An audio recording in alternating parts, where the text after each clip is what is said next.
करना है। तो देखिए, यदि आप रेगुलर स्टूडेंट हैं तो आप ग्रेजुएशन अच्छे से करते रहिए, इंजॉय भी करिए। लेकिन आप भाई डेली स्कूल जाते हैं तो आपको कॉलेज प्लस यूपीएससी दोनों हैंडल करना है भाई, क्योंकि आप डेली जा रहे हैं। तो डेली जाने के लिए आपको क्या करना है, कॉलेज की भी मेंटेन करना है पढ़ाई, फिर आपको उसी के साथ साथ यूपीएससी की तैयारी करना है। थोड़ा टफ है लेकिन हो जाएगा। मेहनत मेहनत के ऊपर दम है भाई। जो मेहनत आपको बनना है ना, तो बनना है तो आपको मेहनत करना होगा। मेहनत नहीं करेंगे तो नहीं बनेंगे, जाहिर सी बात है। और हाँ, कुछ लोग होते हैं जैसे कि मान लीजिए कि वो लोग होते हैं प्राइवेट कर देते हैं, डिग्री जो अपनी लेते हैं प्राइवेट। जैसे कि मान लीजिए कि मैं बिलोंग करता हूँ गोरखपुर जिले से, उत्तर प्रदेश में। तो मैं मान लीजिए गोरखपुर जिले में रहता हूँ, अपना गोरखपुर में।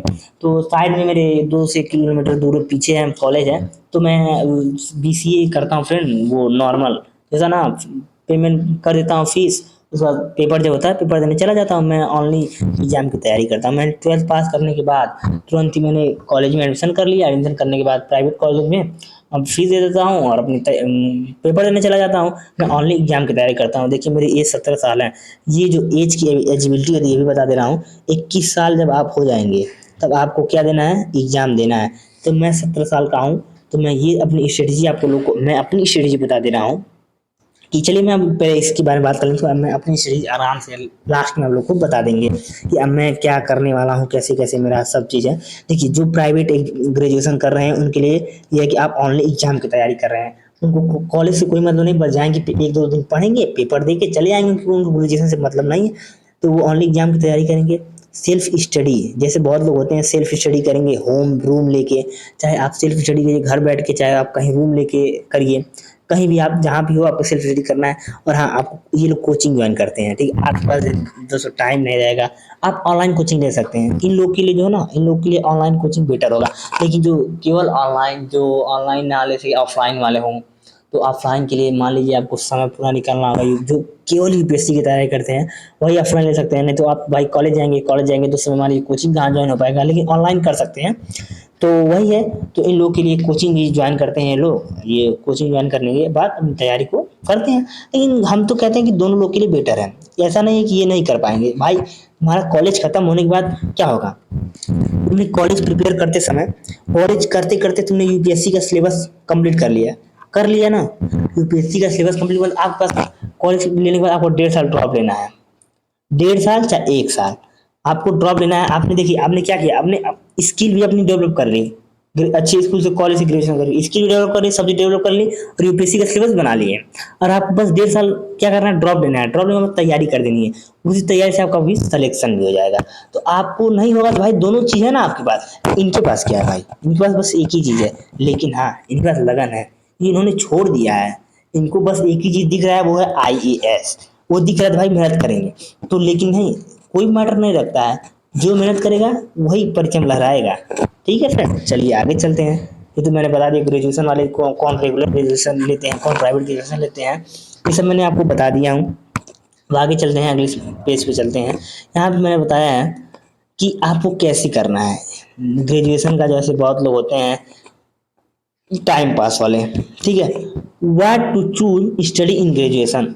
आप देखिए, इंजॉय ग्रेजुएशन जो होते हैं लोग भाई, इंजॉय ग्रेजुएशन करेंगे इंजॉय में।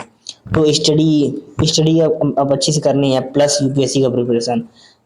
देखिए, आपको यदि इंजॉय करना है भाई ग्रेजुएशन में, तो आप लोग क्या करें, बीए ले लीजिए, बीसीए ले लीजिए, बीटेक, एमबीए, एमबीबीएस, इतना कर लीजिए। डिग्री में से कोई आप एक डिग्री ले लीजिए, प्लस यूपीएससी की तैयारी कर लीजिए। ठीक है, अच्छे से कर लिए यूपीएससी की तैयारी, ग्रेजुएशन दोनों हो गया। और जो टाइम पास, मतलब कि टाइम पास का मतलब ये ग्रेजुएशन जो है ना, इनका टाइम पास रहेगा। इनका ग्रेजुएशन इंजॉय के लिए होगा, ठीक है। इनका ग्रेजुएशन टाइम पास के लिए होगा। ये केवल एग्जाम पास ऑनली, ये केवल एग्जाम पास करने के लिए। जो ग्रेजुएशन करेंगे उसमें केवल जाएंगे, पेपर देके चले आएंगे, एग्जाम पास कर लेंगे, और क्या, कुछ नहीं। ये ओनली यूपीएससी का प्रिपरेशन करते हैं फ्रेंड, ये लोग, ठीक है। ये लोग केवल यूपीएससी का प्रिपरेशन करते हैं। और ये लोग होते हैं कॉलेज प्लस यूपीएससी का प्रिपरेशन करते हैं। और ये लोग केवल यूपीएससी का प्रिपरेशन करते हैं, ठीक है। और चलिए, और एनी वन डिग्री आपके पास, जैसे कि हमने बताया ना, यूपीएससी के जो होती है एग्जाम देने के लिए आपकी एलिजिबिलिटी क्या होती है, 21 साल होनी चाहिए, ठीक है। 21 साल कंप्लीट होने के बाद आपको एक डिग्री होनी चाहिए। तो आप लोग जैसे कि ये लोग क्या करते हैं, आप लोग जैसे कोई BCA BTech करके ग्रेजुएशन ले लेंगे। ये लोग टाइम पास कोई कुछ भी एक ग्रेजुएशन ले लेते हैं। इन लोगों को ग्रेजुएशन से कोई मतलब नहीं रहता, बस इन लोगों को ये रहता है कि डिग्री मिल जाए ताकि मैं एग्जाम में बैठ सकूं। तो अब तीसरा पॉइंट आपका है सब्जेक्ट सिलेक्शन। हाँ भाई देखिए, प्रॉफिट बता दे रहा हूँ कि आप किस ब्रांच से आए हैं, आपको किस ऐसा प्रॉफिट होगा। देखिए 12th में यदि आप ले लिए क्या भाई, आर्ट कोई लेना पसंद नहीं करता है, लेकिन कहते हैं ना कि हर छोटी चीज का मुकद्दर बड़ा ही होता है। आपने आर्ट लिया, प्रॉफिट बता रहा हूँ भाई, प्रॉफिट एक नंबर है आर्ट लेने का प्रॉफिट। लेकिन लोग आर्ट पढ़ना पसंद नहीं करते, लेकिन आपको पसंद करना होगा। जो लोग नहीं लिए उनको लोग हम तो कहेंगे लेने के लिए, लेकिन क्या करें भाई, मैं भी जो घर वालों की प्रेशर की वजह से मैंने भी मैं मतलब लिया, साइंस ही लिया। साइंस भाई बहुत दिक्कत है, लेकिन मजा आता है बहुत कुछ। चलिए बताते हैं। देखिए यदि आप आर्ट्स लेते हैं तो आपको प्रॉफिट क्या होगा। आर्ट्स जब लेंगे तो आपको क्या पड़ेगा, history, geography, polity, economics, society, इतना सिलेबस आपको पढ़ाया जाएगा 11th 12th में। ठीक है, इतना पढ़ने के बाद आपको क्या होगा, हेल्प मिलेगा किसमें, हेल्प इन यूपीएससी। जब आप यूपीएससी की तैयारी करेंगे तो आप जो जीएस कितने पेपर होते हैं मैंने बताया था, GS first, GS second, GS third, GS fourth, 4 paper GS के होते हैं। उसमें आपको प्रॉफिट होगा, 4 पेपर यहाँ से प्रॉफिट होगा। ठीक है, जैसे मैं आपको बता दे रहा हूँ। देखिए यहाँ से आपको प्रॉफिट बता रहा हूँ, यहाँ से आपको 4 पेपर की प्रॉफिट होगी ऑप्शनल। भाई साहब इसी में हिस्ट्री, ज्योग्राफी, पॉलिटी, इकोनॉमिक्स, आप मान लीजिए ज्योग्राफी का ले लिए ऑप्शन, तो मैंने बताया ऑप्शनल के कितने पेपर होते हैं, ऑप्शनल के 2 पेपर होते हैं।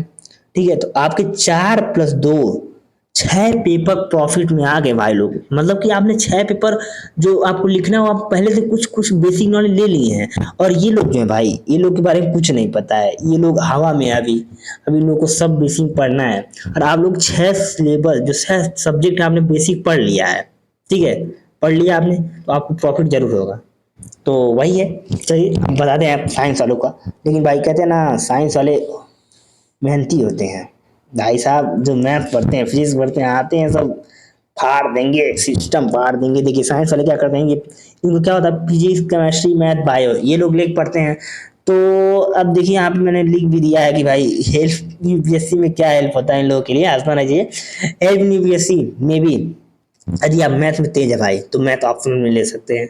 लेकिन आज के दिन में कोई मैथ लेना ऑप्शनल पसंद नहीं करता है, तो मे बी ऑप्शनल ऑप्शनल में शायद सहायता कर दे। लेकिन शायद का मतलब ये होता ना, कोई मैथ लेना पसंद नहीं करेगा, कोई फिजिक्स लेना पसंद नहीं करेगा भाई। जब 12th में ये लोग फिजिक्स देख के डर जाते हैं, भाग जाते हैं कि भाई पेपर कैसे खत्म हो। तो वही है। तो मैंने तो फिजिक्स, केमिस्ट्री, मैथ लिया था, लेकिन मैंने जियोग्राफी, मेरे को इंटरेस्ट था, मैंने 1 से 2 महीने जियोग्राफी पढ़ा था 6 to 12 एनसीईआरटी। मेरे को इंटरेस्ट आ गया था और मुझे समझ भी आ रहा था, तो मैंने जियोग्राफी ऑप्शनल चूज कर लिया हूँ। ठीक है, चलिए अगला चलते हैं। आपको 12th पास करने के बाद क्या करना है, स्ट्रेटजी। आपकी स्ट्रेटजी कैसी होनी चाहिए 12th पास करने के बाद, यदि आप आईएएस की तैयारी शुरू करना चाहते हैं तो। चलिए यदि आप 12th पास हो गए, ठीक है, 12th पास होने से तो प्रॉफिट है आपके लिए बहुत ज़्यादा। आप क्या करना है, आप कोई भी जो बोर्ड से आप 12th पास करते हैं तो आपको मार्च में हो जाता है, 10 से 15 मार्च तक पेपर कंप्लीट हो जाता है। आपको 15 मार्च क्या करना है, इंजॉय करना है, मतलब अपने आप को शांत रखना है, क्योंकि अब आप शुरू कर रहे हैं यूपीएससी की तैयारी। और आपको तब तक नहीं रुकना है जब तक आपके हाथों में सिलेक्शन वो ज्वाइनिंग लेटर ना आ जाए फ्रेंड। ठीक है, तो 15 दिन आपके लिए बहुत ही कम दिन होगा, लेकिन भाई इतना आपके लिए बहुत दिन है। 15 दिन बहुत बड़ी दिन होती है। तो आपको अप्रैल से अगस्त तक क्या करना है, अप्रैल से अगस्त तक आपको एनसीईआरटी कंप्लीट करना है। मैंने बोला था ना 3 महीने में बहुत लोग कंप्लीट करते हैं, लेकिन आपको जितना समय लगे उसके ऊपर डिपेंड करता है। तो मैं अपने एक एवरेज स्टूडेंट की तरफ बता दे रहा हूँ कि मैंने 3 महीने में एनसीईआरटी खत्म की है। ठीक है फ्रेंड, 3 महीने में एनसीईआरटी खत्म करने के बाद आपको क्या करना है, एनसीईआरटी पूरा कर लिया 6 to 12। यदि आप 6 to 12 3 महीने में नहीं खत्म कर पा रहे हैं, तो आपको यदि सब सब्जेक्ट में बेसिक नॉलेज करना है, तो आप हर सब्जेक्ट का क्या करना है, 11 सबसे इंपॉर्टेंट। क्योंकि देखो आप हिस्ट्री पढ़ेंगे ना, 11th की 2 बुक होती हैं, 12th की 2 बुक होंगी। पॉलिटी पढ़ेंगे उसमें दो दो, मतलब 11 12 दोनों बुक मिला के 4 बुक होगी है। 4 बुक हिस्ट्री से, 4 बुक पॉलिटी से, 4 बुक इकोनॉमी से, 4 बुक ज्योग्राफी से। तो आप इन सबको पढ़ लीजिएगा 3 महीने में, ये तो पढ़ लेंगे। ये पढ़ने के साथ आप बेसिक थोड़ा शॉर्ट नोट बना लीजिएगा। इतना बनाने के बाद यदि आप कोचिंग, ऑनलाइन कोचिंग ज्वाइन करना चाहते हैं चाहे ऑफलाइन, दोनों कब से शुरू होता है, अगस्त से। अगस्त से कोचिंग शुरू होती है, तो आप 1.5 साल में सिलेबस कंप्लीट कर लीजिएगा। अगस्त कोचिंग ज्वाइन करने के बाद आपको 1.5 साल लगता है। हर कोचिंग जो 1.5 साल की एवरेज चलती है, वो 1.5 साल में आपको सिलेबस कंप्लीट करा देती है। ठीक है, आप 1.5 साल में सिलेबस कंप्लीट कर लीजिएगा। 1.5 साल में सिलेबस कंप्लीट करने के बाद मैंने बोल दिया था कि आपको 21 साल, मतलब कि 21 साल पेपर देने की एलिजिबिलिटी होती है। आप 21 साल तक पेपर दे सकते हैं। उसके बाद आपको एक डिग्री होनी चाहिए, इतनी ले लेंगे आप। ठीक है, इतनी कब करनी है, आप 21 साल तैयारी करने के साथ साथ आप एक डिग्री ले लीजिएगा। डिग्री ले लिए, आप तैयारी कर रही हैं, आपका एज जब 21 साल हुआ तो आप फर्स्ट अटेम्प्ट दे दीजिए। ठीक है, बस और नहीं कुछ करना है, इतना है। लेकिन भाई मेहनत करना है, बिना मेहनत के नहीं होगा। ये आपकी स्ट्रेटजी है। और हाँ, ऊपर मैंने बता दिया हूँ कोचिंग। भाई देखो, यदि आपको ऑफलाइन लेना है चाहे ऑनलाइन, ये लोग दोनों जगह अवेलेबल है। आप जैसी आपकी सामर्थ्यता होगी, जैसे कि मैं रहता हूँ गोरखपुर उत्तर प्रदेश में, तो मैं दृष्टि आईएएस का लेना चाहता हूँ। लेकिन भाई ऑफलाइन लूंगा तो मैं दिल्ली में जाना पड़ेगा, तो मैं नहीं कैपेबल हूँ दिल्ली में जाके रहूँ फिर वहाँ पे तैयारी करूँ। तो मैंने एक सर का जो है मतलब कि अच्छा है, पीडब्ल्यू बहुत अच्छी कोचिंग है, ये इनसे मैंने लिया हूँ बैच पे। ठीक है, लो तो मैंने बैच लिया हूँ, चीन का बैच पड़ा है 10,000 का। ठीक है, 10,000 कोई छोटा अमाउंट नहीं है। लेकिन भाई आप जैसे कि अब इन दृष्टि में जाता हूँ ऑफलाइन दिल्ली में, तो 1 लाख से कम नहीं लगता फ्रेंड। ठीक है, जो मेरी कैपेबिलिटी में नहीं है, मैं उसको सामर्थ्य नहीं कर पाऊंगा। तो मैंने आप लोग की कोचिंग बता दिया हूँ, आप ऑनलाइन चाहे ऑफलाइन दोनों ले सकते हैं। ये लोग दोनों जगह अवेलेबल है। पहला दृष्टि आईएएस, दूसरा पीडब्ल्यू, तीसरा Khan sir GS research centre, ये पटना और दिल्ली दोनों में है। रिजल्ट मित्रा है, ये ऑनलाइन चैनल है, ये ऑफलाइन चैनल नहीं है, केवल ऑनलाइन चैनल चलाते हैं। और ये बेस्ट टीचर है, ये तो मैं मानता हूँ। और अन अकेडमी, ये भाई ये तो बहुत ही पुराना चैनल है और सबसे बेस्ट चैनल माना जाता है। अन अकेडमी ये ऑनलाइन ऑफलाइन दोनों पे है। अन अकेडमी जो है एक सर का है जो पूर्व आईएएस थे। ठीक है, उन्होंने आईएएस की नौकरी से रिटायर लिया। उसके बाद ये और इनके दोस्त दोनों लोग मिल करके, जो जिन्हें दोस्त थे मतलब, वो लोग मिल के चलाते हैं। अच्छी एकेडमी है और यहाँ पे अभी आप पढ़ सकते हैं। तो मैंने इतना आपको मेन इंपॉर्टेंट जो है ना कोचिंग सेंटर बता दिया, जो बेहद इंपॉर्टेंट कोचिंग सेंटर है ये सब फ्रेंड। ठीक है, ये सब कोचिंग सेंटर यदि आप ज्वाइन कर लेंगे तो इनमें से कोई एक कोचिंग सेंटर ज्वाइन कर लीजिए, सिलेबस कंप्लीट करिए, अपना प्रैक्टिस करिए, मॉक टेस्ट दीजिए, प्रीवियस पेपर सॉल्व कीजिए, आप आईएएस बनना कंफर्म है। मेहनत करेंगे, मेहनत करेंगे तो होगा क्या नहीं। चलिए आगे देखते हैं। और हाँ, ये थोड़ा क्राइटेरिया देख लें भाई, आईएएस बनना है ना, सब कुछ पता रहना चाहिए कि कितना नंबर लाएंगे, कितना रैंक लाएंगे। हैंडू रैंक लाइव तो हेमन हो, ऐसे मम्मी से कहना है ना, तो कहना है तो देखो। तो देखिए, ये मेरी लैंग्वेज है, मेरे गांव की, बोला जाता है ऐसे गांव में। बहुत ही गांव बहुत अच्छा होता है फ्रेंड। ठीक है, तो क्योंकि गांव में रुतबा बनाना है ना, दबदबा आईएएस बन के लेके बजाता गाँव में। ठीक है भाई, ऐसा अगर चाहिए ना तो मेहनत करिए। तो देखिए, rank needed for IAS, IPS, IFS category, जैसे कि आप किस कैटेगरी से बिलोंग करते हैं। जैसे कि आप जनरल से हैं भाई, ईडब्ल्यूएस से हैं, ओबीसी से हैं, एससी एसटी से हैं, ये मायने रखता है। ठीक है, चलिए आपको हम बेसिक से बता देना है। यदि आप जनरल से हैं, ठीक है, तो आपको पता है ना 1,000 भर्तियां होती हैं, 1,000 भर्ती आती है इसके लिए, 1,000 भर्ती आती है। उसमें आपको क्या करना रहता है, उसमें से यदि आप मान लीजिए आप जनरल हैं, तो 1,000 में से यदि आप 77 रैंक के अंदर आएंगे तो आपको आईएएस बना दिया जाएगा। ठीक है, यदि आप 288 रैंक के नीचे, मतलब 228 है फ्रेंड, 228 रैंक के नीचे आएंगे तो आपको आईपीएस, 77 रैंक और 288 रैंक के बीच में आएंगे तो आप आईएएस आईपीएस बन सकते हैं। ठीक है, और हाँ ये देखिए 88 88 रैंक जो होती है, ये होती है, इसके एबव आएंगे तो आपको वही बना जाएगा आईएफएस, आईएफएस बन सकते हैं आप। आईएफएस टफ होता है।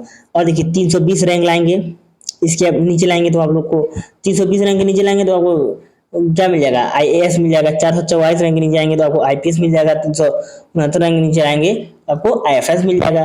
तो जैसे कि इसमें होता है कि आप कैटेगरी, जैसे कि मान लीजिए आपका 78 आ गया तो आपको आईएएस नहीं मिलेगा, आईएफएस मिल जाएगा फ्रेंड। ठीक है, तो वही होता है, आपको अच्छा नंबर लाना है तो हर कैटेगरी के अलग अलग होता है। आप जनरल तो भाई 77 रैंक के नीचे आइए तो आपको आईएएस मिलेगा। तो वहाँ देखिए ओबीसी के लिए 333 रैंक के नीचे आएगा तो आईएएस बन जाएगा। यदि 482 रैंक के नीचे आएगा तो भाई आईपीएस बनेगा। 385 रैंक के नीचे आएगा आईएफएस बनेगा।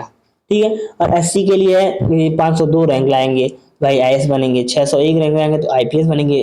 517 रैंक लाएंगे तो IAFS बन जाएंगे वो लोग। तो देखिए SC ST के लिए छूट बहुत मिलता है, यहाँ तक कि OBC वालों को भी मिलता है, लेकिन जनरल वालों को भाई ना, जनरल वालों को उतना छूट नहीं मिलती है। लेकिन कोई बात नहीं, कहते हैं ना कि हर कोई एक जैसा नहीं होता, लेकिन सरकार को ये साक्षरता हटानी होगी, आरक्षण, ठीक है, आरक्षण जब तक हटाएंगे नहीं। अब देखिए आप सब लोग, अब पहले ही था तो कुछ लोग नीचे थे तो उनको उठाने के चक्कर में किया गया, लेकिन अब आरक्षण को बंद करना होगा कि अब लोग सब लोग धीरे धीरे एक समान हो गए हैं। जब सब लोग एक समान हो गए हैं तो सबको भाई हर चीज को, हर लोगों को एक आरक्षण देना होगा। सब लोग पढ़ाई करते हैं, OBC वाले भी पढ़ाई करते हैं, SC ST वाले भी पढ़ाई करते हैं, जनरल वाले भी पढ़ाई करते हैं। ये नहीं कि वो कहीं से घूस दे के हल जा रहे हैं भाई, वो सब भी पढ़ाई कर रहे हैं, लेकिन उनसे भेदभाव नहीं करना है, आरक्षण को खत्म करना होगा। आने वाले समय में आरक्षण जरूर खत्म होगा, ठीक है। चलिए और आगे देखते हैं आप लोगों का क्या है। तो ST वालों का है तो 527 रैंक के नीचे आएंगे तो भाई IAS बन जाएंगे, 655 रैंक के नीचे आएंगे तो IFS बन जाए, IPS बन जाएंगे, और 600 नीचे आएंगे तो IFS बन जाएंगे। बस नॉर्मल है और नहीं कुछ नहीं, ये स्ट्रेटजी हो गया, ये हो गया क्राइटेरिया, मतलब कि जनरल आप किस कैटेगरी से बिलोंग करते हैं आपको क्या मिलेगा क्या नहीं। और हाँ ये इंपॉर्टेंट है, देखिए एंड स्ट्रेटजी मेन है, मैंने आपको सब कुछ बता दिया है, ये ऊपर पर मैंने स्ट्रेटजी बना दिया हूँ कि आप लोग को पता, मतलब दिक्कत ना हो। आपको क्या करना है, NCERT खत्म करनी है, NCERT खत्म करने के बाद आपको UPSC सिलेबस कंप्लीट करनी है। UPSC सिलेबस कंप्लीट करने के बाद आपको प्रीवियस ईयर पेपर करना है, प्रीवियस ईयर पेपर जो प्रीवियस ईयर हुआ है वो सबको आपको कर लेना है। आपको प्रीवियस पेपर सॉल्व करने के बाद आपको पता चल जाएगा कि पेपर कैसे आ रहा है, कैसा पैटर्न है, क्या पूछता है, क्यों पूछता है, प्रश्न कैसा है। तो आप जब सिलेबस कंप्लीट किए रहेंगे तो आपको पता रहेगा कि मैंने ये क्वेश्चन पूछा है, इससे रिलेटेड आपको आंसर पता रहेगा, ठीक है। आंसर पता रहने के बाद आपको आंसर लिखने के लिए आपको क्या चाहिए, आंसर राइटिंग और प्रैक्टिस, ठीक है। आपको आंसर राइटिंग करनी है, प्रैक्टिस करनी है।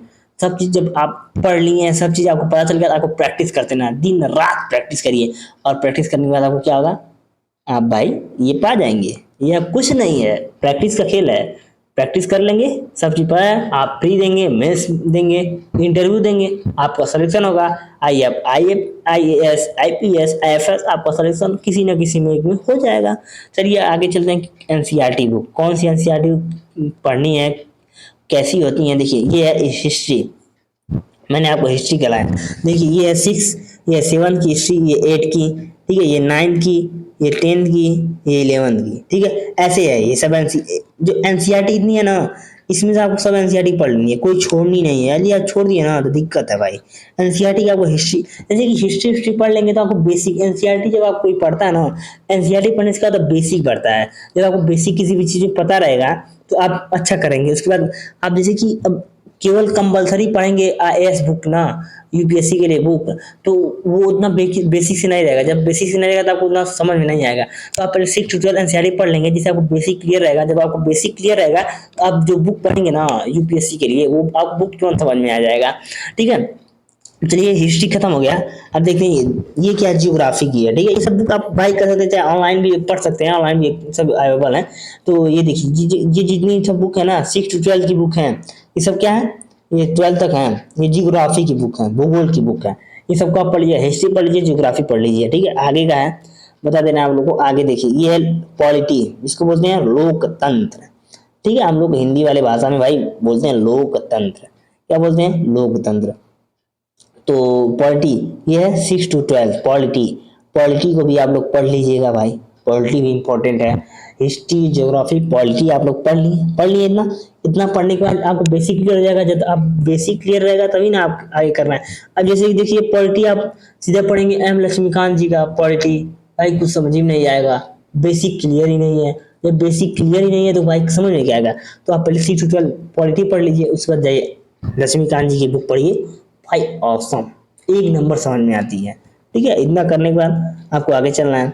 अर्थशास्त्र, ये अर्थशास्त्र जो होता है 6 to 12 का होता है, ये इकोनॉमी रिलेटेड होता है। ये सब आपको पढ़ना चाहिए, इकोनॉमी रिलेटेड आप लोग पढ़ लेंगे। आपकी अर्थव्यवस्था कैसी है, कब है, क्या है, हर चीज आपको पता चल जाएगा। जब आपको सब बेसिक रहेगा ना, जैसे कि आप, अब हम बोल दिए कि मैथ सीखना है, ठीक है भाई, मैथ सीखना है। जैसे कि मान लो आप वो 12 में थे तो 12 में क्या समाकलन अवकलन करना है, इंटीग्रेशन करना है। भाई जब कुछ पता रहेगा, जोड़ क्या होता है, घटाना क्या होता है, गुणा क्या होता है, एफएक्स क्या होता है, कुछ पता रहेगा तभी ना करोगे। बेसिक पहले कुछ भी चैप्टर मैथ में पढ़ते हो, पहले बेसिक पढ़ाया जाता है, पहले आपको बेसिक क्लियर कराया जाता है। जब आपको बेसिक क्लियर हो जाता है तभी ना आपको आगे भेजा जाता है। चलिए आपका बेसिक क्लियर हो गया है, अब आप सवाल लगाया जाए मैथ का। इसी प्रकार ये भी है, आप 6 12 एनसीईआरटी पढ़ लिए, आपका बेसिक क्लियर हो गया तो आप कुछ भी कर सकते हैं। तब आगे आप जाके सिलेबस कंप्लीट करिए, किताब पढ़िए, प्रैक्टिस करिए, अनसॉल्व सॉल्व करिए, आपका सब क्लियर रहेगा। हाँ, और ये भी बताते रहो भाई, सबसे इम्पोर्टेंट बात अभी को मेरे को याद आई, यदि आप हैं कुछ नहीं पढ़ सकते एनसीईआरटी में, ये पढ़ लीजिए भाई, 11th और 12th NCERT, physics NCERT, history, geography, polity, economy, 6 to 12 नहीं पढ़े ना, यहाँ से बस सीधा क्वेश्चन पूछा जाता है। इसमें जो क्वेश्चन होता है ना, सॉल्व करेंगे ना, यहाँ से सीधा क्वेश्चन यूपीएससी के मेंस में पूछा जाता है, सीधा का सीधा, और प्री में भी पूछा जाता है। सोचिए कितना इंपॉर्टेंट है एनसीईआरटी, एक नंबर एनसीईआरटी है। पढ़ लिए तो समझ लीजिए कि आपका जो होता है ना, ये क्या है, आपको सच बताऊं कि यूपीएससी में आप 100% मान लीजिए, ठीक है, 100% माने, 100% में आपको क्या करना है, इसमें आपको ना 30% बस सिलेबस मायने रखता है। 30%, सोचिए 100% में से आपके पास 30% बस मायने रखता है। उसके बाद क्या मायने रखता है, आपका कंटेंट। कंटेंट कैसा है, ठीक है, आंसर राइटिंग, आंसर राइटिंग कैसा है, ठीक है। आप जैसे कि आंसर राइटिंग में क्या होता है कि आप जैसे कि मान लीजिए आपके पास कंटेंट है, सिलेबस कंप्लीट है तो आपके पास कंटेंट है, कंटेंट है आपके पास, आपका लिखने का तरीका सही होना चाहिए भाई। बहुत लोग होते हैं ना, इतना सही तरीके से लिखते हैं, आपसे कम ही लिखेंगे, आप आपसे कंटेंट जो रहेगा उनका, आप कंटेंट कम रहेगा लेकिन उनको लिखने का तरीका अलग रहेगा। ऐसा लिखते हैं ना कि जो एग्जामिनर कॉपी चेक करेगा ना, उसको कम ही शब्दों में, जैसे कि मैंने लिख दिया कि, जैसे मैं आप लोग को बता दे रहा हूँ कि मैंने लिखा कि भारत की राजधानी नई दिल्ली है, ठीक है, और चाहे आप लिख सकते हैं भारत में 28 राज्य का और 8 केंद्र शासित प्रदेश हैं, तो उसमें आप क्या लिखना है, डायग्राम थ्रू बनाइए भाई। भारत लिखिए, ऐसे लिखिए राज्य, ऐसे लिखिए इधर केंद्र शासित प्रदेश, केंद्र शासित राज्य कितने हैं, 28, केंद्र शासित प्रदेश कितने हैं, 8। ये अगर आप कर लिए आंसर राइटिंग में, आपको जितना डायग्राम बनाना है भाई ना, डायग्राम से आपको जितना समझाएंगे ना, उसकी आपको प्रॉफिट होगा। लिख के नहीं समझाना जी, लिखिए कम लिखिए लेकिन डायग्राम ज्यादा बनाइए। और डायग्राम बनाने के लिए आपको आंसर राइटिंग क्लास करनी होगी भाई। किसी को नहीं पता रहता है आंसर राइटिंग कैसे होती है, क्यों होती है, मतलब कि अब समझ नहीं आता। अब ये नहीं कि आपको सब कंटेंट हो गया, आप लिख ही नहीं पा रहे हैं, जब लिख ही नहीं पा रहे हैं तो मेंस आपका क्वालिफाई नहीं होगा, मेंस क्वालिफाई नहीं होगा, आप इंटरव्यू नहीं दे पाएंगे, जब आप इंटरव्यू नहीं दे पाएंगे तो आपका सिलेक्शन नहीं होगा भाई। सब चीज मायने रखता है यूपीएससी में, एक एक चीज, यहाँ पे आपको हर एक सीढ़ी को चढ़ना होगा संघर्षता से, ठीक है। चलिए आगे चलते हैं, आपको हिस्ट्री, पॉलिटी, इकोनॉमी, ज्योग्राफी खत्म हो गया। और आपको देखिए प्रीफर करता हूँ हर बुक, हर सब्जेक्ट की कौन कौन सी बुक आपको पढ़नी चाहिए। जैसे कि फ्रेंड आप लोग देख लीजिए, मैं आप लोगों को प्रीफर कर रहा हूँ इंडियन पॉलिटी, इंडियन पॉलिटी पढ़नी है, इस बुक को पढ़िए, एम लक्ष्मीकांत जी की बुक है।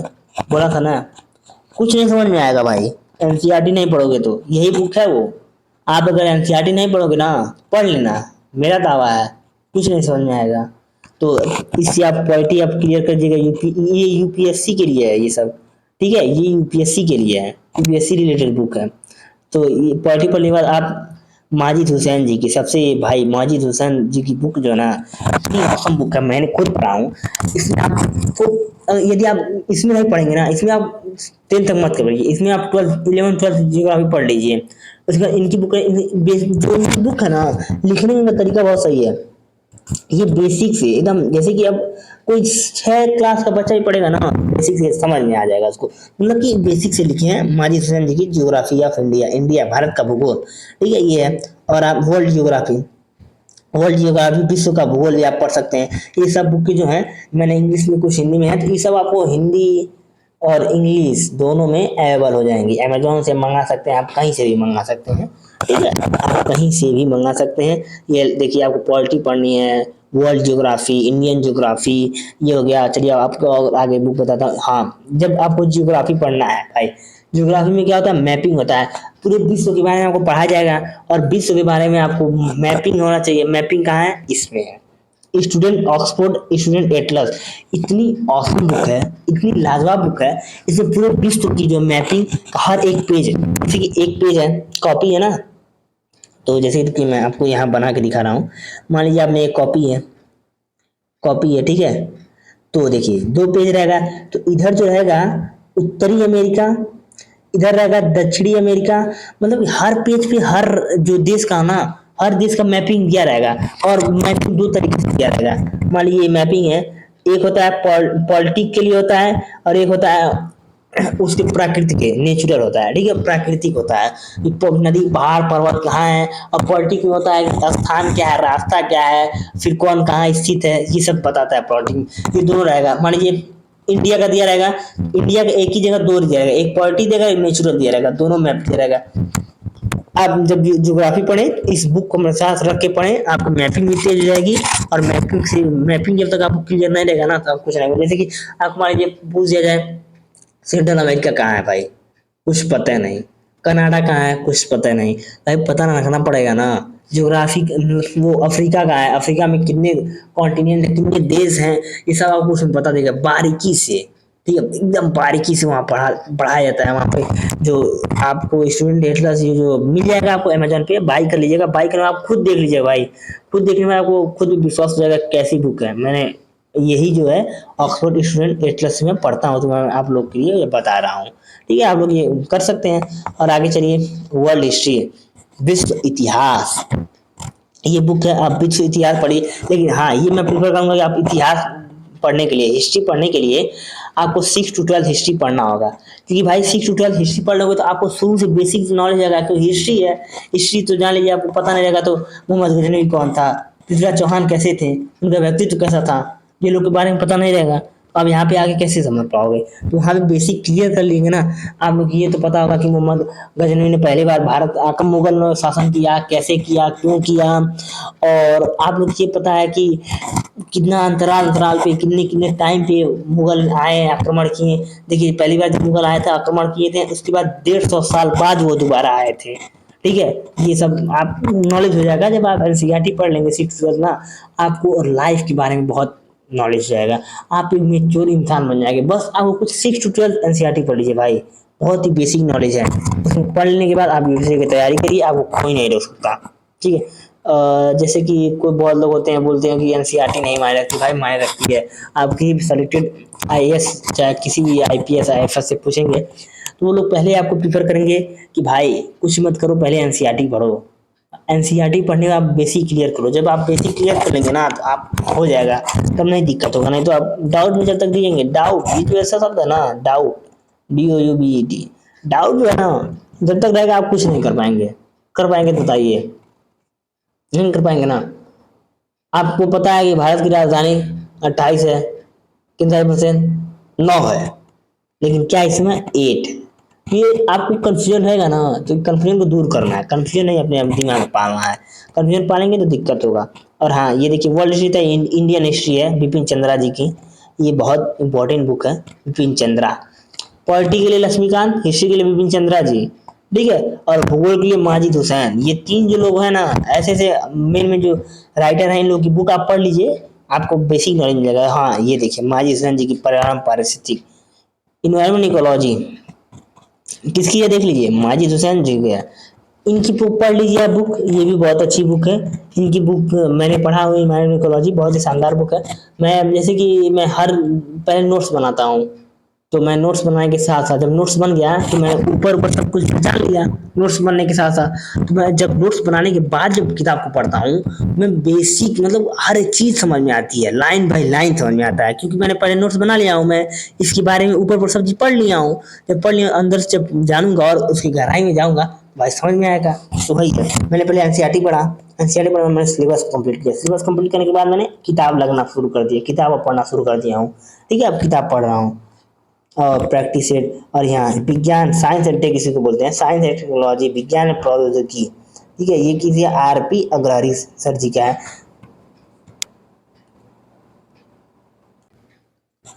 माजिद हुसैन सर की बुक लीजिए। अब ये है आरपी सर, दोस्तों कोई आ गया था रूम में तो मैं थोड़ा डिस्टर्ब होता, तो मैं आपको बता आरपी अग्रहरी, ये जो साइंस टेक की ना, आपको हर चीज पढ़ना है। देखिए यूपीएससी की आप तैयारी करेंगे तो आपको छोटी चीज नहीं ये रहेगी आप हिस्ट्री पढ़ के हो गए भाई, ज्योग्राफी पढ़ के हो गए, ऐसा नहीं होता है। इसमें आपको हर चीज पढ़ना होगा शुरू से लास्ट तक। आपको कहते हैं ना हर चीज पढ़ाया जाएगा। यूपीएससी जो होता है ना नंबर वन जो एग्जाम होता है ऑल इंडिया में, इसको बहुत ही टफ एग्जाम होता है भाई। इसमें हर एक प्रकार की नॉलेज बच्चे को। और आप कभी भी ना आप आईपीएस सेलेक्टेड इंसान से, आईपीएस सेलेक्टेड इंसान से बात करेंगे ना, अब बात करने उनका लहजा इतना अच्छा होगा ना, आपको पता चलेगा एक एजुकेशन की क्या चीज होती है। जब आदमी एक एजुकेटर हो जाता है, पढ़ लेता है ना, उसकी व्यक्तित्व उसका विचार बदल जाता है। वो अपने आप को एक होता है ना मैच्योरिटी इतनी भर जाती है ना, आप उनसे सहजता से बात करेंगे, इतनी प्यार से वो लोग बात करते हैं कि जो मेरे मैं जहाँ रहता हूँ, मैं एक बार गया था, मेरे दोस्त हैं जो बगल के, उनके भाई के यहाँ दोस्त हैं, वो हैं सेलेक्टेड, वो डीएसपी हैं। तो उनसे मैंने बात किया था, तो भाई वो इतने होता है ना अच्छे हैं, बात करने का उनका तरीका इतना अच्छा था कि वो कुछ भी समझाएंगे ना तो आपको आंख बंद करके समझ में आएगा भाई। लोग वो लोग सेलेक्टेड होते हैं। तो मैं बुक की बात कर रहा हूँ, आप लोग मैं थोड़ा बात कर लेता हूँ इसलिए आपको मोटिवेट होते रहें कि भाई सब लोग कर सकते हैं। आप इस किताब को खरीद लीजिएगा। सब किताब ये अवेलेबल हैं, आप अमेजोन कहीं पर। हाँ मैंने बताया था ना निबंध, 250 नंबर का भाई निबंध आता है, एक पेपर होता है इसका। 250 नंबर का आपको कंफर्म करना है तो आप दृष्टि पब्लिकेशन का है, आप इनका निबंध ले लीजिएगा बुक, इसको पढ़ लीजिएगा आराम से। और निबंध में जब आंसर राइटिंग आप करेंगे तो आपको वहाँ पे बताया जाएगा कि निबंध कैसे लिखना है। ठीक है, आपको इससे ये हो जाएगा कि निबंध कैसे लिखना है। और आप पढ़ेंगे, जब तक आप पढ़ेंगे, पढ़ के आप कंटेंट इकट्ठा करेंगे। निबंध जानते हैं कितना बड़ा बड़ा लिखता है। आपको निबंध में क्या क्या टॉपिक पढ़ना है, टॉपिक वाइज पढ़ना है। टॉपिक पढ़ेंगे, टॉपिक के अंदर क्या है वो पढ़ना है। आपको फैक्चुअल चीजें पढ़ लेनी है। ठीक है, फैक्चुअल चीजें आपको याद होनी चाहिए कि जो है मान लीजिए पर्यावरण प्रदूषण पे लिखना है तो उसको हर एक टॉपिक पढ़ लेना चाहिए। और पर्यावरण क्यों हो रहा है, कैसे हो रहा है, इसको रोकथाम क्या है, हर एक चीज आपको पता रहेगा तो आप लिखने में समर्थ रहेंगे। जब जितना अच्छा लिखेंगे भाई नंबर उतना आपको अच्छा मिलेगा, आपको उतना प्रॉफिटेबल होगा। चलिए शुरू करते हैं, इसके आगे चलते हैं। और हाँ, कहते हैं ना सब हो गया, सिलेबस कंप्लीट हो गया, रख लिए, कंटेंट भी रख लिए सब कुछ याद करके। और हाँ, आपने उसके आगे एक बहुत बड़ी गलती कर दी, आपने मॉक टेस्ट नहीं दिया, आपने previous paper unsolve paper solve नहीं किया। आप सीधा जाएंगे यूपीएससी के कंटेंट इकट्ठा करने में, सीधा आप यूपीएससी की तरफ जाएंगे। भाई जो गलती करेंगे आप पेपर में, क्या उस गलती को आप माफ कर पाएंगे? आप उसको पता करना है कि मैंने गलती कहाँ किया हूँ, इसलिए आपको मैं ले आया हूँ प्रीलिम्स चाहे मेंस दोनों के लिए लाया हूँ। प्रीलिम्स आईएएस दृष्टि पब्लिकेशन का सॉल्व पेपर आता है, क्वेश्चन है, सॉल्व कीजिए। ठीक है, आप जितना कर सकते हैं। अनसॉल्व पेपर नहीं है भाई, सॉल्व पेपर है। आपको पहले क्वेश्चन देखना है, आंसर नहीं देखना है। क्वेश्चन देख के आप पहले उसके अपने जितना आपका कंटेंट है उसको आंसर लिख लीजिए, उसके बाद आप मिलाइए। उसके बाद आप उसको मिलाएंगे तो आपको पता चलेगा मैंने गलती क्या किया हूँ, कितना गलती किया हूँ, कैसे गलती किया हूँ, ये सब पता चल जाएगा। तो आप वहां से एक टॉपिक कोई चूज कर लीजिए। जैसे कि आपने मान लिया कि मैं पर्यावरण पे पर्यावरण पे मैंने किया। ठीक है, तो मैंने उससे रिलेटेड क्वेश्चन लिखा, क्वेश्चन है, क्वेश्चन का मैंने आंसर लिख दिया अपने हिसाब से। अब इस क्वेश्चन का जो मैंने आंसर लिखा हूँ, ये तो मेरा अपना आंसर है, और इसका जो आंसर है इस किताब का, हम दोनों को जब हम मिलाएंगे तो मेरे को जो गलती लगेगा उससे सुधार करेंगे। तो मैं जब सुधार करूंगा तो मैंने ये टॉपिक खत्म हो गया पर्यावरण का भाई, मैंने पता कर लिया कि मैंने क्या लिखा हूँ, क्या गलती किया हूँ, मैंने सब सुधार कर लिया, एक टॉपिक खत्म। ऐसे आपको टॉपिक वाइज खत्म करते जाना है। आपकी आंसर राइटिंग इसकी तेज जाएगी, और आप जब सॉल्व पेपर करेंगे आपको तरीका मिल जाएगा कैसा पेपर आता है। जब आपको तरीका पता चल जाएगा तो आप जाएंगे तो ये नहीं पता चलेगा क्या करना है कैसे करना है, क्योंकि आपको तरीका पता है। जब आपको तरीका पता है तो भाई आप कर लेंगे। तो देखिए आइए हो गया प्रीलिम्स का, ये मेंस का होता है। मेंस का सबसे इंपॉर्टेंट होता है भाई। मेंस में इतना इंपॉर्टेंट होता है ना कि आप मेंस में आंसर राइटिंग करनी है। देखिए मेंस आंसर पेपर इनका है, ये मैंने 2013 से 23 तक की बुक लिया हूँ। जैसे जैसे आप आगे बढ़ते जाएंगे, जैसे कि आपको 25 में देना ना तो आप 25 तक का लीजिएगा, मतलब 24 तक का लीजिएगा। आपको 26 में पेपर देना है तो आप 25 तक का लीजिएगा। यदि आपको 27 में पेपर देना है तो 27 में, आप 26 तक का पेपर लीजिएगा। ठीक है, आप अपने एक साल कम पेपर लीजिएगा वहां तक अनसॉल्व पेपर बुक। ये ऐसा रहता है कि आप सॉल्व रहेगा, सॉल्व रहने में ये दिक्कत है, आपको ये प्रॉफिट रहेगा, सॉल्व पेपर रहेगा। आप अपनी आंसर लिखेंगे तो आपको जो गलती होगा वो पता कर सकते हैं। जब अनसॉल्व रहेगा तो आपको पता ही नहीं चलेगा मैंने गलती क्या किया हूँ क्या नहीं किया हूँ। जब वो सॉल्व रहेगा तो आप गलती पता कर सकते हैं। तो आपको क्या करना है, मैंने आपको बता दे रहा हूँ सब चीज पीछे कि आपको पहले 12th पास कर लिए, ठीक है, एनसीईआरटी कंप्लीट कर लिए, सिलेबस कंप्लीट कर लिए, इतने सिलेबस कंप्लीट कर लिए। सिलेबस कंप्लीट करने के बाद आपको सबसे क्या करना है, प्रैक्टिस नहीं अभी करना है, अभी अब कंटेंट वहां से इकट्ठा करना है, मतलब कि कंटेंट मतलब उसको अच्छे से रिवाइज करना है, याद करना है। इतना करने के बाद आपको प्रीवियस ईयर पेपर करना है, यही होता है प्रीवियस ईयर पेपर, ठीक है। इसको करने के बाद प्रीवियस ईयर पेपर जब आप देख लेंगे, आपको पैटर्न पता चल जाएगा। जब आपको पैटर्न पता चल जाएगा तो आपको क्या करना है, प्रैक्टिस करना है। प्रैक्टिस करेंगे तो आपको क्या हो जाएगा, प्रैक्टिस करने के बाद देंगे, पेपर देंगे तो आपका पेपर में अच्छा स्कोर होगा। जब अच्छा स्कोर होगा तो आपको कुछ सिलेक्शन होगा, जब सिलेक्शन होगा तो आपका जो मोटिव है, जो आपका सपना है, वो पूरा हो जाएगा। इतना चीज करना है आपको। 12th पास होने के बाद यदि आप करते हैं तो एनसीईआरटी का खत्म करिए, एनसीईआरटी खत्म करने के बाद सिलेबस कंप्लीट करिए, सिलेबस कंप्लीट के बाद आप कंटेंट इकट्ठा करिए, कंटेंट इकट्ठा करने के बाद आप प्रीवियस ईयर पेपर को देखिए, प्रीवियस ईयर पेपर को देख के आप प्रैक्टिस कीजिए, और प्रैक्टिस तब तक कीजिए जब तक एग्जाम ना हो जाए, जब तक कि आपका सिलेक्शन ना हो जाए, ठीक है। ये होता है रूल, यूपीएससी देना है तो भाई मन से देना है तो, ठीक है। और चलिए, आप हर वीडियो के बाद में आपको एक लाइन दे देता हूँ, मैं बता देता हूँ कि कैसे लोग मोटिवेशन रखते हैं अपने आप को। देखिए भाई, आपको क्या करना है, रिस्क, फेलियर, डाउट, ठीक है, और discipline, sacrifice, rejection, last night, hard work, मतलब इतनी जो सारी चीजें हैं ये आपको करना होगा। इतना आप करेंगे ना, ये देखिए ऊपर क्या है, दिख रहा है, सक्सेस मिलेगा। इतना आपको करना होगा भाई, इतने से लड़ना होगा। इतने से जब आप लड़ लेंगे ना, तो ये आपको सक्सेस आपको एक दिन जरूर मिल जाएगा। इसलिए कहते हैं फ्रेंड, हमेशा आप मोटिवेशन रहिए। आप जो लोग कहते हैं कि मैं मोटिवेशन खो देता हूँ, यार मैं कहता हूँ मोटिवेशन कैसे खो देते हो। तुम्हारा सपना जब तुम्हें सोने दे रहा है तो मोटिवेशन हो ही नहीं। आप जिसको कहते हैं ना आईएएस बनने की तड़प होती है ना, वो दिन रात एक करता है भाई, एक दिन ही नहीं डेली करता है, ठीक है। आपको भी यदि है, ये नहीं कि चलिए एक गाना सुने, दो गाना सुने, मोटिवेशन आ गए, मोटिवेशन आने के साथ लग गए, एक दिन पढ़े 24 घंटा, दूसरे दिन पता चला हॉस्पिटल में।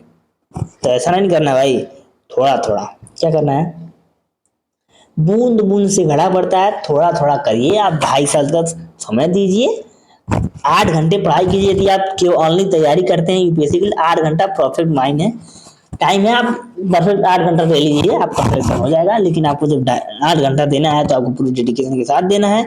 उसमें कोई डिस्ट्रैक्शन नहीं, फोन नहीं, मोबाइल नहीं, इंस्टा नहीं, कुछ नहीं, आपको ओनली आप किताब पढ़ना है आपको, ठीक है। आप फोन का यूज सब कर सकते हैं। और हाँ, ये आपको बताना मैं भूल गया, आपको क्या करना है, करंट अफेयर भाई पढ़ते रहना है डेली। करंट अफेयर कहाँ से लेंगे, न्यूज से लेंगे। और ठीक है, ये इतने होने के बाद आपको मैगजीन, हर मंथली एक मैगजीन आती है, ठीक है, हर मंथली आपको मैगजीन पढ़ना है, ठीक है। आपको करंट अफेयर पढ़ना है, अखबार पढ़ना है, मैगजीन पढ़ना है, ये सब आपको कंपलसरी है, ये आपको हमेशा करना है। ये इस टाइप होता है, इतना करने मैगजीन से आपको सीधा क्वेश्चन पूछा जाता है, ठीक है।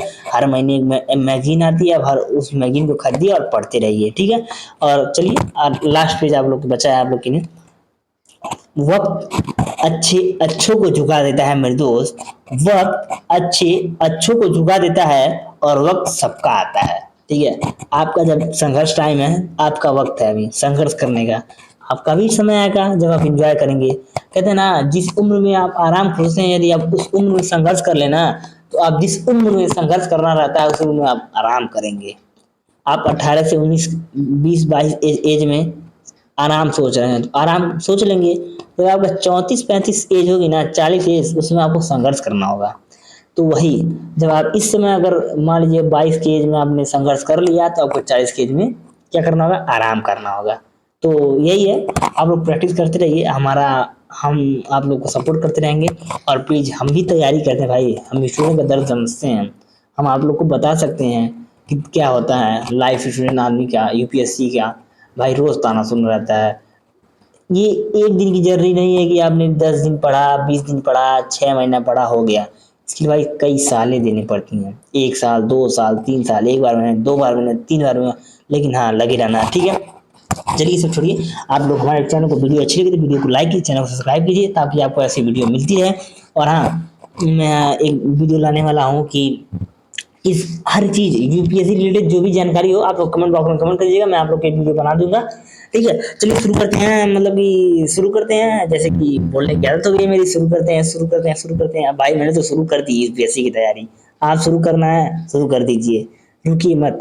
देखिए आप जितना समय बर्बाद करेंगे आपके लिए उतना ही हार्मफुल होगा।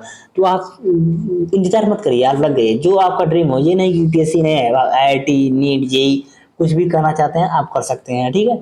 तो एनडीए एनडीए दीजिए, आप लोग भी आर्मी में बनिए यार, आर्मी में प्राउड ऑफ होते हैं देश के लिए यार। हम लोग मान लीजिए हम लोग को देश को अंदर से सुरक्षित कर लेंगे, लेकिन आप लोग नेवी में जाइए, आईएएस हो जाइए, नेवी में जाइए, इंडियन आर्मी में जाइए, सब चीज में जाइए भाई। भाई देश को आप लोग बाहर से कवर करिए, हम लोग अंदर से कवर करेंगे, जिससे आप देश जो है भारत आने वाले समय में विकासशील से विकसित देश होना चाहिए, ये आपको पढ़ लेना होगा। आपको अपने लिए नहीं, आपको देश के लिए करना है। जब तक हर कोई ये नहीं ठानेगा तब तक भारत का डेवलप नहीं होगा फ्रेंड, ठीक है। चलिए नमस्कार, आप लोग का प्लीज हमें सपोर्ट करिए, हमारे चैनल को सब्सक्राइब कीजिए, लाइक कीजिए, धन्यवाद।